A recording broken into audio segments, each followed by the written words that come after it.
to generate insights and support data driven decision making.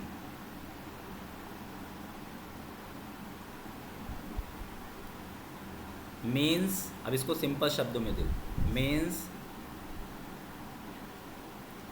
Data analyst study complete data and generate report to generate report. After that,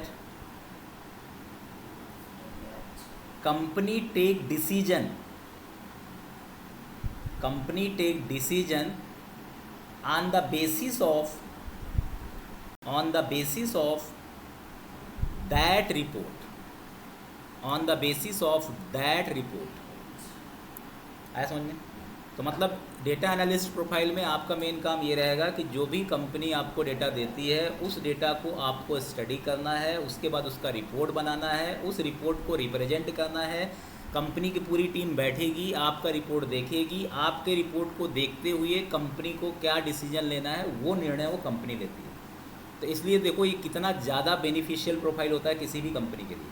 और data analyst सिर्फ IT company में तो higher ही नहीं होता data analyst, बहुत कम IT company होते हैं जहाँ पे डेटा एनालिस्ट की प्रोफाइल होती है। ठीक है, ये ऐसी कंपनीज होती हैं जैसे मान लो कोई बहुत बड़ी फार्मा की कंपनी है, या बहुत बड़ी मैन्युफैक्चरिंग इंडस्ट्री है, या बहुत बड़ी किसी मैकेनिकल की कंपनी है, गवर्नमेंट का कोई ऑर्गेनाइजेशन, रेलवे हो गया, ठीक है, गवर्नमेंट का रेलवे मिनिस्टर, जितने भी मिनिस्ट्री हैं सब में डेटा एनालिस्ट है।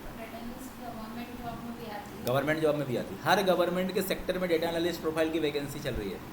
ठीक है, हर एक मिनिस्ट्री के अंदर हो रही है, तो ये गवर्नमेंट जॉब के लिए भी required.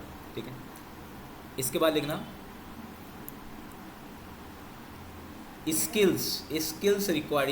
Skills required for data analyst. मतलब डेटा एनालिस्ट बनने के लिए आपको क्या क्या सीखना रहेगा। सबसे पहला लिखो प्रोग्रामिंग लैंग्वेज में पाइथन। सबसे पहले आपको पाइथन प्रोग्रामिंग लैंग्वेज सीखना होगा। अब क्यों सीखना होगा? इसलिए सीखना होगा कि मान लो मैं एक टास्क आपको देता हूँ कि मैंने आपको 1000 टेक्स्ट फाइल दे दिया। ठीक है, मेरे पास टेक्स्ट फाइल में पूरा डेटा आ रहा है। किससे डेटा आ रहा है? चैटिंग वाला, जो चैट करते हैं ना अपन। अब उस चैट से मुझे ये एनालाइज करना है कि कस्टमर्स से कितनी बातचीत हमारी हुई है, कौन से कस्टमर से कितनी बात हुई है, कौन से कस्टमर से पॉजिटिव बात हुई है, कौन से कस्टमर से नेगेटिव बात हुई है, इसका एनालिसिस करना है। तो उसमें तो आप ना तो पावर बीआई वहाँ फेल हो जाएगा वहाँ, क्योंकि डेटा ही टेक्स्ट फॉर्मेट में है। तो टेक्स्ट फॉर्मेट के डेटा को रीड करना, टेक्स्ट फॉर्मेट के डेटा को राइट करना, टेक्स्ट फॉर्मेट के डेटा को एनालाइज करना, टेक्स्ट फॉर्मेट के डेटा के अंदर कुछ एल्गोरिथम इम्प्लीमेंट करना, ये पाइथन का काम होता है।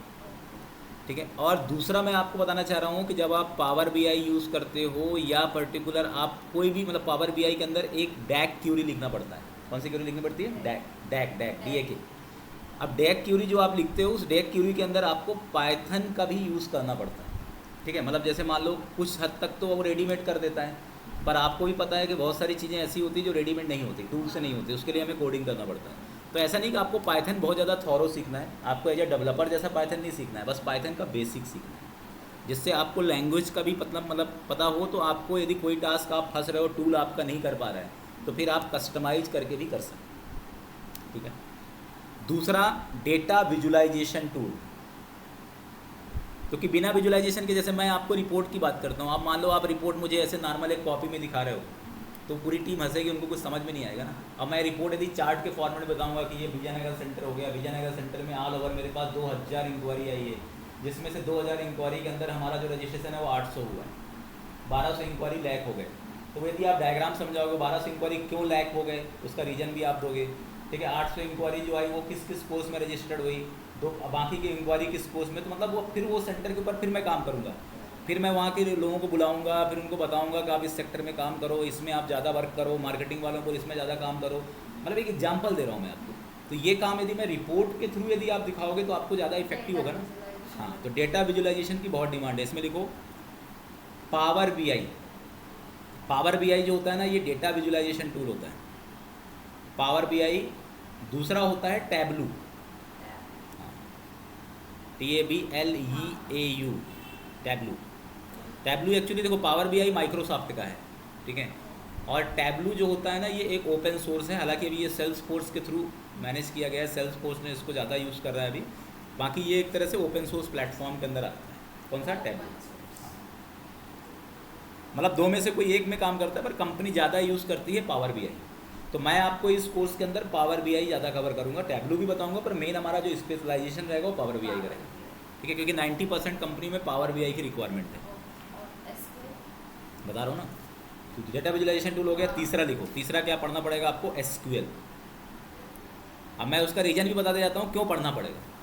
SQL क्यों पढ़ना पड़ेगा? क्योंकि मैंने अभी आपको बताया कि पूरा एप्लीकेशन, जैसे आप एप्लीकेशन चलाते हो, अब उस एप्लीकेशन में पूरा डेटा डेटाबेस में स्टोर होता है। हर एप्लीकेशन के बैकएंड में क्या होता है? एक डेटाबेस होता है। उस डेटाबेस में क्या होता है? टेबल होता है। और टेबल के अंदर क्या होता है? इन्फॉर्मेशन स्टोर होता है। तो SQL का काम ये होता है कि उस टेबल से क्यूरीज के माध्यम से डेटा को फेच करके लाना, ठीक है। जैसे मान लो मेरे पास सॉफ्टवेयर है शिवा कॉन्सेप्ट सोल्यूशन, ये आपको दिख रहा होगा। अब ये शिवा कॉन्सेप्ट सोल्यूशन का फ्रंट एंड है, मतलब आप यदि शिवा कॉन्सेप्ट सोल्यूशन की वेबसाइट में जाओगे तो आप shivaconceptsolution.com में जाओगे, ठीक है। इसके बाद आपको ये सब कुछ अच्छा लगेगा, सब कुछ बेटर लगेगा, तो आप क्या करोगे? यहाँ पे कॉन्टैक्ट अस में जाओगे, ठीक है। जैसे मुझे पलासिया ब्रांच में कांटेक्ट करना है, ठीक है। आपने यहाँ फॉर्म भर दिया, आपका नाम, आपका ईमेल आईडी, आपका मोबाइल नंबर, आपकी क्यूरीज। अब ऐसे मान लो मेरा वेबसाइट बहुत ज़्यादा पॉपुलर है, तो रोज़ मेरे पास 10,000 इंक्वायरीज आ रही है, ठीक है। जावा की आ रही, PHP की आ रही, कोई भी क्यूरीज आ रही है। अब मैं आपसे एक पर्टिकुलर, जैसे मैं अब आया और मैं बोला मुझे एक हफ्ते का पूरा रिपोर्ट आप मुझे बता के दो एज अ डेटा एनालिस्ट, मैं उसमें बोलूँगा कि जो इंटरेस्टेड है उनका रिपोर्ट निकाल के दो, ठीक है। जिनका particular mobile number, valid mobile number है, उनका रिकॉर्ड लेकर निकाल करके दो, ठीक है। अभी इसमें तो 4 फील्ड है।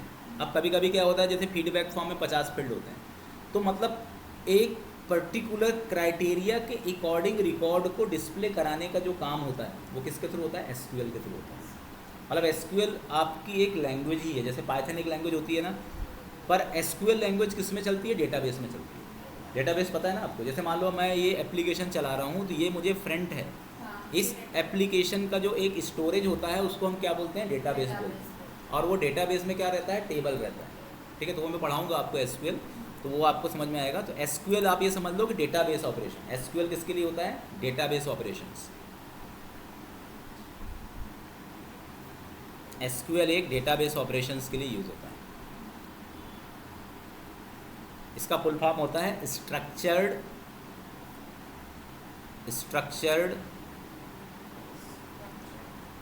Query language.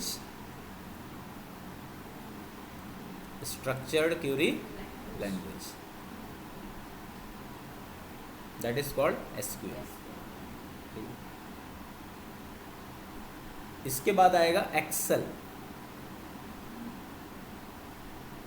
एक्सेल तो आपको पता ही है, it is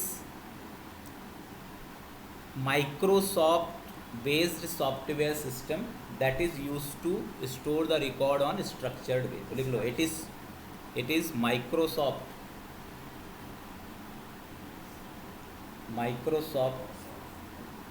office software package बोल सकते हैं, Microsoft office software package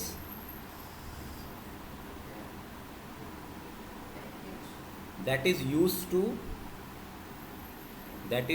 to manage the record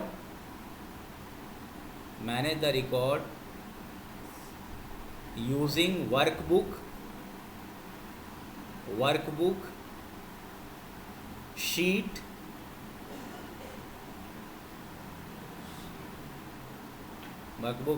columns and rows। ये तो आप यूज़ करते ही होगे, ठीक है। तो एक्सेल एक माइक्रोसॉफ्ट मतलब ऑफिस का एक पैकेज होता है, और इसके थ्रू हम अपने रिकॉर्ड को स्टोर कर सकते हैं। सबसे पहले एक्सेल में क्या होता है? आपका वर्कबुक होता है, वर्कबुक के अंदर वर्कशीट होता है, वर्कशीट के अंदर आपके अलग अलग कॉलम्स होते हैं, और कॉलम्स के अंदर क्या होते हैं? रो होते हैं, सेल या रो बोल सकते हैं, है ना। रो, और रो के अंदर फिर सेल होता है, ठीक है। तो ये एक्सेल के अंदर, एक्सेल में आप फार्मूला लगा सकते हो, एक्सेल के अंदर भी आप डेटा विजुलाइजेशन कर सकते हो। एक्सेल के अंदर भी आजकल क्या है? चार्ट आ गए, एक्सेल के अंदर भी आपका फार्मूला आ गया।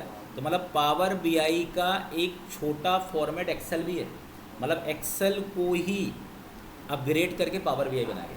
मतलब पावर बीआई एक्सेल का एडवांस टूल आप बोल सकते हो, वही माइक्रोसॉफ्ट का ही है, ठीक है। तो क्योंकि एक्सेल से हम जनरल पर्पज ऑपरेशंस करते हैं, तो एक्सेल में आपको क्या क्या आता है, पाइवट टेबल आता है। अच्छा, यूज़ नहीं किया रहा होगा। जैसे एक्सेल के अंदर मान लो फॉर एग्जांपल आपको किसी भी एक पर्टिकुलर शीट से, और एक डेटा मेरे पास एक शीट में है, दूसरा डेटा दूसरे शीट में है। अब तीसरे शीट में मुझे दोनों शीट के डेटा को लेके जाना है, मतलब ऑपरेशंस करना है, तो कर लेते हो, ठीक है।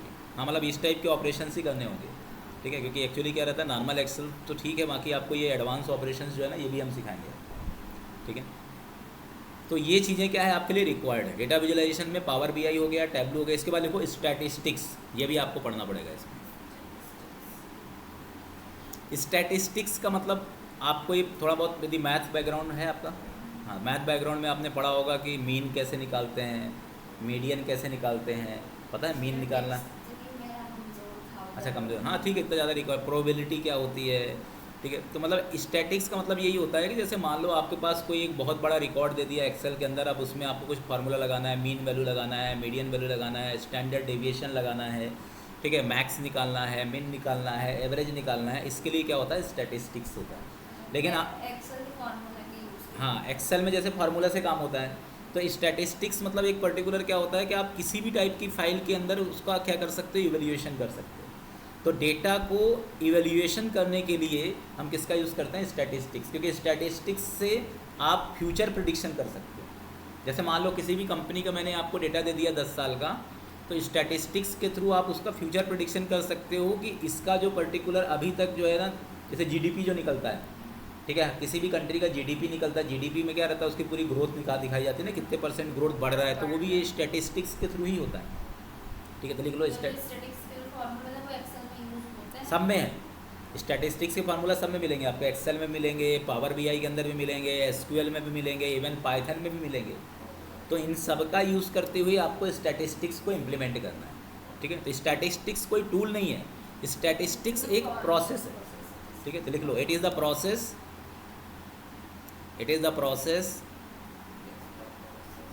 that is used for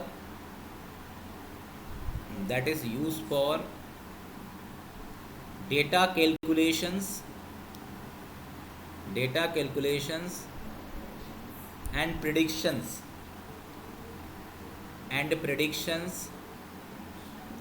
using various statistics formula,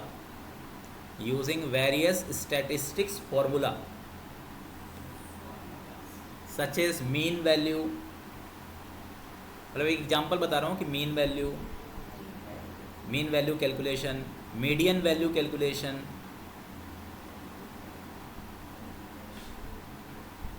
standard deviation,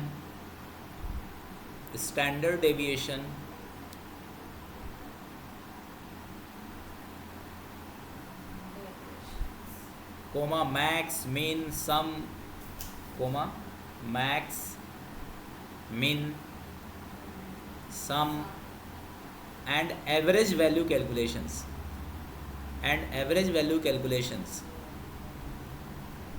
is managed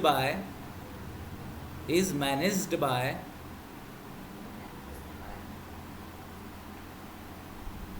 statistics,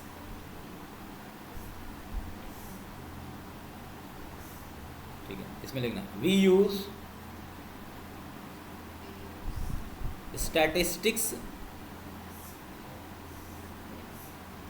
formula on all tools, मतलब जितने भी टूल्स हम पढ़ते हैं, मतलब आप यदि एसक्यूएल यूज़ कर रहे हो तो वहाँ पर भी स्टैटिस्टिक्स के फार्मूले हैं, आप एक्सेल यूज़ करोगे वहाँ पर भी मिल जाएंगे, आप पाइथन यूज़ करोगे तो उसके लिए फिर आपको डेटा साइंस की लाइब्रेरी में का यूज़ करना पड़ेगा, पांडास का यूज़ करना पड़ेगा। पांडास एक्चुअली क्या है, डेटा साइंस की एक लाइब्रेरी होती है, और उसके थ्रू आपको स्टैटिस्टिक्स ऑपरेशन करना होगा। पावर बीआई के अंदर भी स्टैटिस्टिक्स ऑपरेशंस रहते हैं, ठीक है। तो मतलब जितने भी टूल होते हैं ना, वहाँ पर आपको रिक्वायरमेंट, बिना स्टैटिस्टिक्स ऑपरेशंस के आप एवरेज नहीं निकाल पाओगे, आप ग्राफ ही ड्रा नहीं कर पाओगे, ठीक है। जैसे मैं अब यदि कोई पर्टिकुलर कंपनी बोलती है कि आप मुझे हर साल का वेरिएशन बताओ, कि मान लो मेरे पास 5 साल का डेटा है ठीक है, 2020 से लेकर के 2025 में, तो 2020 में क्या वेरिएशन था, मतलब उससे पता चलता है ना कि स्टैटिस्टिक्स से कंपनी ग्रो हो रही है कि लॉस में। या शेयर मार्केट में आप देखते हो कि यदि कोई भी कंपनी को यदि आप शेयर खरीदते हो तो आप उसके 5 साल का रिकॉर्ड देखते हो कि 5 साल के अंदर शेयर का मैक्सिमम की स्ट्रेंथ क्या था, उसका थ्रूपुट क्या था और मिनिमम क्या था, कब कितने इंटरवल के लिए वो अप हुआ, कितने इंटरवल के लिए वो डाउन हुआ। तो इस चीज़ का जो एनालिसिस होता है उसको हम क्या बोलते हैं, दैट इज़ कॉल्ड स्टैटिस्टिक्स। तो बिना स्टैटिस्टिक्स फॉर्मूले से, थोड़ा सा स्टैटिस्टिक्स हम पढ़ेंगे भी, ठीक है, थोड़ा आपको भी पढ़ना पड़ेगा मैथ वाला, ठीक है, क्योंकि ये इंपॉर्टेंट होता है, क्योंकि इसके बिना आप कोई भी मतलब जो चार्ट होता है ना उसको आप क्रिएट ही नहीं कर पाओगे।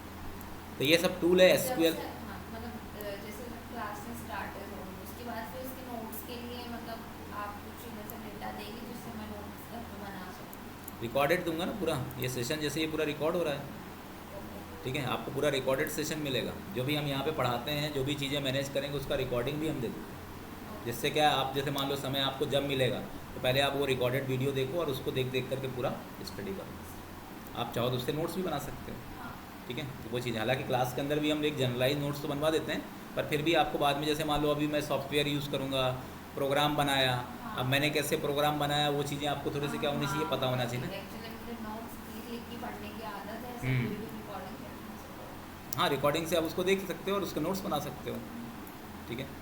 तो अब देखो जैसे इसके इक्विवेलेंट प्रोफाइल कौन सी होती है, डेटा साइंटिस्ट। अब डेटा साइंटिस्ट का काम अलग होता है। डेटा साइंटिस्ट का काम होता है कि मशीन लर्निंग के अंदर के जो मॉडल्स बनते हैं उन मॉडल्स के पहले जो डेटा यूज़ किया जाता है उस डेटा को क्लीन करना, उस डेटा को ट्रांसफॉर्म करना, ठीक है, डेटा को एक प्रॉपर स्ट्रक्चर में अरेंज करना, ठीक है, किस कॉलम को मशीन लर्निंग के अंदर पार्टिसिपेट कराना है उस चीज़ का एनालिसिस करना, ये काम क्या होता है, डेटा साइंटिस्ट का होता है।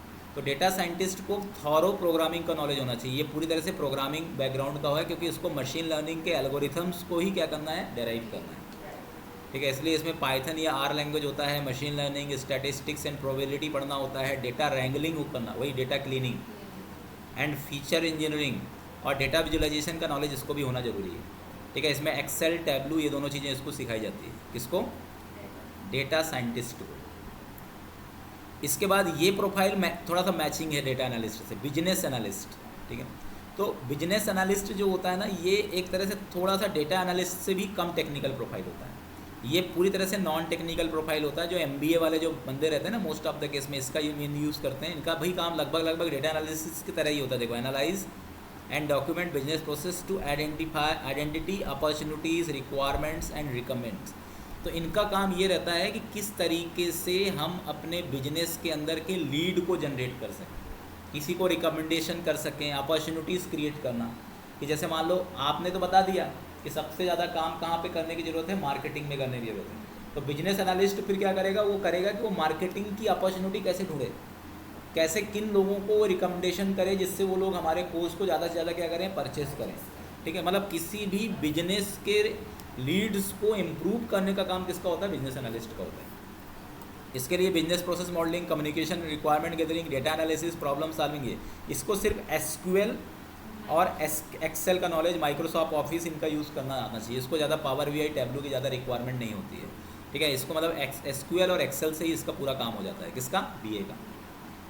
और जो ML इंजीनियर होता है, आजकल आप चैट GPT देख रहे होगे, ठीक है, आप Copilot देख रहे होगे, जेमिनी देख रहे होगे, तो ये किसने बनाया है, मशीन लर्निंग इंजीनियर ने बनाया है, ठीक है। तो इसी टाइप के मॉडल्स यदि आपको बनाना है, जैसे कंपनी में आजकल चैट बोर्ड होता है, देखा होगा आजकल बहुत सारी कंपनी, पहले कॉल सेंटर होता था, हम कॉल करते थे, फोन करता था, आजकल चैट बोर्ड आ गया। आप बैंक से भी कॉन्टैक्ट करोगे, पहले वो चैट बोर्ड देते हैं, पहले अपने प्रॉब्लम को लिखोगे, वो प्रॉब्लम आपका देखता है, जब उससे सॉल्व नहीं होता है फिर वो कस्टमर केयर से आपकी बात कराता है, ये नंबर दे देगा कि आप इसमें लगा लो। तो ये चीज़ क्या है, ये एक AI मॉडल है। तो इस टाइप के AI मॉडल यदि आपको बनाना होता है तो वो अपन किससे बनाते हैं, मशीन लर्निंग के थ्रू बनाते हैं, ठीक है। तो design, develop and deploy machine learning systems to ensure scalability, performance, मतलब मशीन लर्निंग के सिस्टम बनाना, मशीन लर्निंग के सॉफ्टवेयर बनाना। जैसे अपन नॉर्मल सॉफ्टवेयर बनाते हैं ना, वेबसाइट बनाते थे पहले, फिर धीरे धीरे हम वेब एप्लीकेशन बनाना चालू करे, फिर मोबाइल एप्लीकेशन बनाना चालू कर दिया, फिर हमने क्लाउड एप्लीकेशन बनाना चालू कर दिया, अब मशीन लर्निंग एप्लीकेशन बनाना चालू कर दिया। तो मशीन लर्निंग एप्लीकेशन में क्या होता है कि हम ये ट्राई करते हैं कि 80% ऑटोमेट हो जाए, 20% सिर्फ मैन पावर की रिक्वायरमेंट हो, बाकी पूरा का पूरा काम वो खुद ही करे, ठीक है। इस तरीके का सिस्टम हम बनाना चाहते हैं, तो वो काम कौन करता है, मशीन लर्निंग इंजीनियर। तो ये कोर टेक्निकल प्रोफाइल है। मतलब ये प्रोफाइल ऐसी है कि जैसे जितना भी प्रोग्रामिंग लैंग्वेज जो प्रोग्रामर होते हैं ना, जिनका बहुत अच्छा प्रोग्रामिंग लैंग्वेज का स्किल होता है, वही मशीन लर्निंग इंजीनियर बन सकता है। ठीक है, उसके लिए आपको डेटा इंजीनियरिंग भी पढ़ना पड़ेगा, पाइथन, जावा, एसक्यूएल, इन तीनों में से मतलब पाइथन या जावा या कि फिर एसक्यूएल सीखना रहेगा आपको। बिग डेटा टूल्स का नॉलेज भी होना बहुत ज़रूरी है इसके लिए। ठीक है, और इसके लिए आपको स्पार्क, हडूप, इसका भी नॉलेज होना बहुत ज़रूरी है। ये पूरा कोर टेक्निकल प्रोफाइल होता है। और एक होता है जेन एआई इंजीनियर, ये थोड़ा सरल प्रोफाइल होता है। ये एक कॉपी पेस्ट इंजीनियर जो हम बोल सकते हैं ना, कॉपी पेस्ट वाला काम इसमें होता है इसमें, लेकिन इसमें भी दिमाग लगाना पड़ता है। जेन एआई इंजीनियर का मतलब ये होता है कि जो एआई मॉडल पहले से बने हुए हैं, जैसे चैट जीपीटी बना हुआ है, तो चैट जीपीटी आपको बहुत सारे रेडीमेड क्या देता है, एपीआई देता है।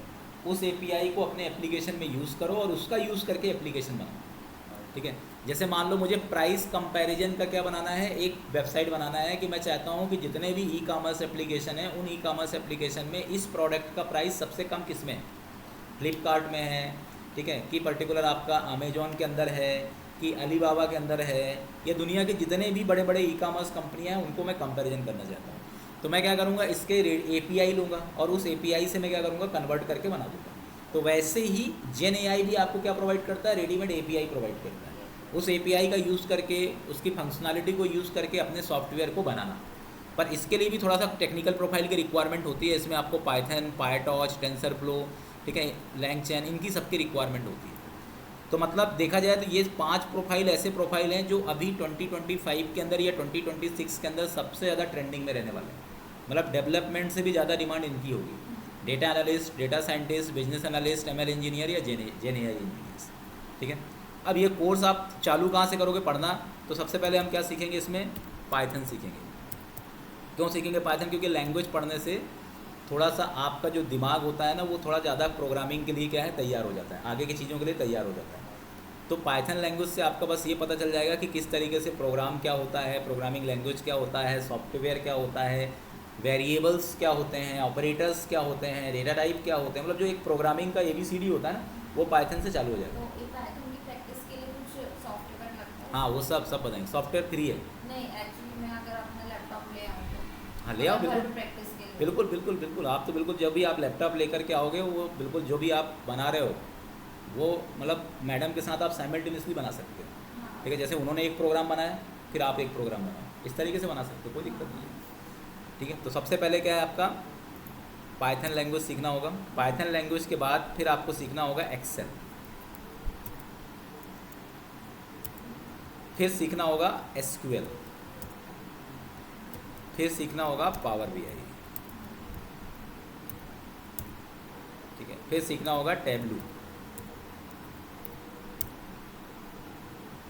ठीक है, और इसके बाद आपको सीखना होगा स्टैटिस्टिक्स। अपन इसके पहले भी सीख सकते हैं, पाइथन के बाद अपन क्या सीख सकते हैं, स्टैटिस्टिक्स सीखेंगे पाइथन के अंदर ही। ठीक है, और पाइथन के अंदर मतलब इसमें अपन को एक टूल यूज़ करेंगे स्टैटिक्स सीखने के लिए, दैट इज़ कॉल्ड पांडास।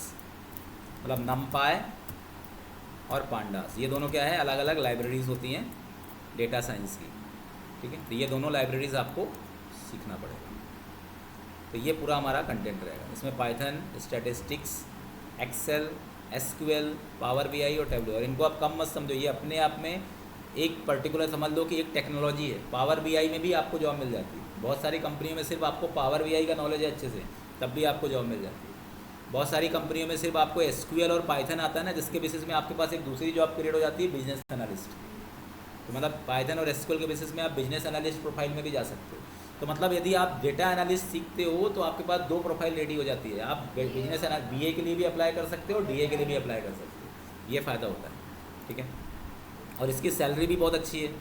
ठीक है, डेटा एनालिस्ट की यदि आप एवरेज सैलरी सर्च करोगे, देखो चैट जीपीटी से में ही सर्च कर लो, what is average salary of data analyst in India. India लिख रहा हूँ।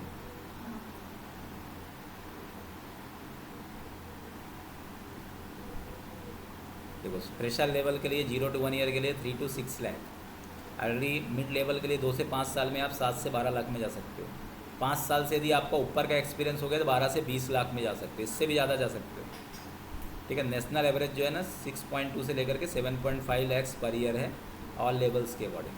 तो ये बहुत अच्छी सैलरी होती है। एक्चुअली ये था जो मैंने 25 वाला जो कोर्स उसमें सेलेक्ट किया था, तो हम्म, उसमें उन्होंने जो ऑफिस का जो भी हम 3 साल का एक्सपीरियंस है वो हम्म, थोड़ा सा वहाँ से करके और उनसे सर्टिफिकेट को करवा के वो ले लेंगे।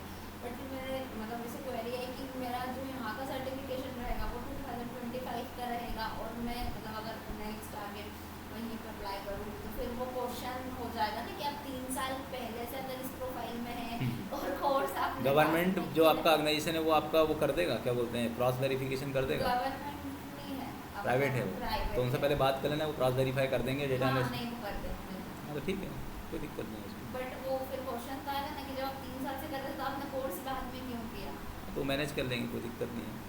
3 साल एक्चुअली क्या, देखो एक्चुअली क्या रहता है, लर्निंग तो आप कभी भी कर सकते हो ना, बोलना मैं अपग्रेड करने के लिए कर रहे थे, क्योंकि टूल तो नए नए अपडेट होते हैं ना। आप कंपनी में काम करोगे तब भी तो लर्निंग करोगे। आपको क्या लगता है कि ये पावर वी और टैबलू ही रहेंगे, कोई नया टूल और आ जाएगा फिर आपको सीखना होगा। तो लर्निंग तो बोलना हमेशा कर सकते हैं, उसमें कोई दिक्कत थोड़ी ना। ठीक है, तो ये सब चीज़ें हैं। तो अपन अब नेक्स्ट सेशन से इसको प्रैक्टिकली स्टार्ट करेंगे। तो अपना लैपटॉप भी ले आना, और लैपटॉप थोड़ा सा मतलब कॉन्फ़िगरेशन अच्छा है ना लैपटॉप का, रैम कितना है? एक्चुअली मेरा खुद का पर्सनल लैपटॉप तो मेरी सिस्टर यूज़ करती है, मैं ऑफिस का ही लेकर के हाँ ठीक है, तो एक बार ऑफिस का हूँ। मतलब ज़्यादा कॉन्फ़िगरेशन की रिक्वायरमेंट अभी नहीं पड़ेगी, लेकिन जब आप पावर BI यूज़ करोगे तो वहाँ पर जब डेटा प्रोसेसिंग होती है ना, जैसे मान लो आपके पास 10,000 रिकॉर्ड का मैंने एक एक्सेल फाइल लिया, अब उस 10,000 रिकॉर्ड को ट्रांसफॉर्म करने में थोड़ा सा क्या प्रोसेसिंग की स्पीड ज़्यादा लगती है। तो जब आप पावर BI पढ़ोगे, टैबलू पढ़ोगे, ठीक है, तो वहाँ पर थोड़ी सी नीड होगी। बाकी तो आप पाइथन के लिए आपको इतनी ज़्यादा रिक्वायरमेंट नहीं है। पाइथन इसमें फिर ड्यूरेशन वाइज चलता है कि पाइथन का मतलब जैसे 15 डेज या ऐसा कुछ? हाँ, 1 महीने करीबन पाइथन में चलेगा। स्टैटिस्टिक्स में कम से कम आपका 10 दिन चलेगा, एक्सेल में आपका 1 महीने चलेगा, एसक्यूएल आपका कम से कम मान के चलो 15 दिन चलेगा, पावर BI आपका कम से कम चलो 1 महीने चलेगा, और टैबलू आपका 15 दिन चलेगा। इसलिए 3 to 4 मंथ्स बोला गया। ठीक है, वो ग्रेस्पिंग पे डिपेंड करता है। मतलब ये टूल्स में सबसे इंपॉर्टेंट टूल यदि देखा जाए तो पावर BI है। ठीक है, क्योंकि पावर BI की सबसे ज़्यादा डिमांड है, पावर BI और स्टैटिस्टिक्स, इस पर आपको ज़्यादा फोकस। क्योंकि एक्सेल तो सबको आ जाता है, एक्सेल इतना टफ नहीं रहता है, एसक्यूएल भी ईजी रहता है। ठीक है, पावर टैबलू भी ईजी ही है, थोड़ा सा मतलब आपको पाइथन में दिमाग लगाना पड़ेगा और पावर BI में लगाना पड़ेगा। ठीक है, तो चलो।